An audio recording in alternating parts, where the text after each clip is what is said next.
પાલનપુરના જગાણા ગામમાં મૃતદેહનો ભેદ ઉકેલાયો। પૈસાની મોબાઈલની લેતી દેતીમાં હત્યા કરી હતી। નજીવી તકરારે ઉગ્ર સ્વરૂપ ધારણ કર્યું। પોલીસે સમગ્ર મામલે તપાસ કરી હત્યાનો ભેદ ઉકેલ્યો। પોલીસે હત્યારાને ઝડપી જેલ હવાલે કર્યો છે। જોકે આરોપીની ધરપકડ કરવામાં આવી છે। આરોપીની ધરપકડ કરી આગળ કાર્યવાહી હાથ ધરવામાં આવી છે। ત્યારે પાલનપુરના જગાણા ગામમાં મૃતદેહનો ભેદ ઉકેલવામાં આવ્યો છે। પૈસા અને મોબાઈલની લેતી દેતીમાં હત્યા કરી હોવાનું હાલ તપાસમાં સામે આવ્યું। નજીવી તકરારે ઉગ્ર સ્વરૂપ ધારણ કર્યું હતું અને હત્યા કરવામાં આવી હતી। પોલીસે સમગ્ર મામલે તપાસ કરી હત્યાનો ભેદ ઉકેલી કાઢ્યો છે। પોલીસે હત્યારાને ઝડપી જેલ હવાલે કર્યો છે। આરોપીની જોકે હાલ ધરપકડ કરવામાં આવી છે। ધરપકડ કરી આગળ કાર્યવાહી હાથ ધરવામાં આવી છે। જોકે પાલનપુરના જગાડા ગામમાં મૃતદેહનો ભેદ ઉકેલવામાં આવ્યો છે। આરોપીની પણ ધરપકડ કરવામાં આવી છે। પૈસા અને મોબાઈલની લેતી દેતીમાં હત્યા કરી હોવાનું તપાસમાં ખુલવા પામ્યું છે। નજીવી તકરારે ઉગ્ર સ્વરૂપ ધારણ કર્યું હતું અને હત્યાને ચલાવવામાં આવી હતી। પોલીસે સમગ્ર મામલે તપાસ કરી હત્યાનો ભેદ ઉકેલ્યો।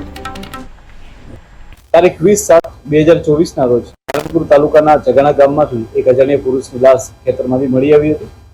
જે બાબતે સૌથી પહેલા પોલીસે 194 મુજબ ગુનો રજીસ્ટર કરી અને આગળની કાર્યવાહી કરી હતી। સૌપ્રથમ આ જે ડેડ બોડી હતી, જે ડમ્પ થયેલી હતી, તેની ઓળખ પ્રસ્થાપિત કરી। આ વ્યક્તિ જે હતી તેનું નામ દીતાભાઈ માનાભાઈ ડાભી હતું, જે પોશીના વિસ્તારના સાબરકાંઠા જિલ્લાના રહેવાસી હતા। ત્યારબાદ પોલીસે વધારે આગળ વધતા આ વ્યક્તિ કેવી રીતના અહીંયા આવ્યા અને તેની સાથે કોણ હતું એ બાબતે 100 થી વધારે સીસીટીવી કેમેરાની તપાસ કરી અને અમારા બનાસકાંઠાના પાલનપુરના વિશ્વાસ કેમેરાની મદદથી એ વ્યક્તિની અમને મુવમેન્ટ મળે છે।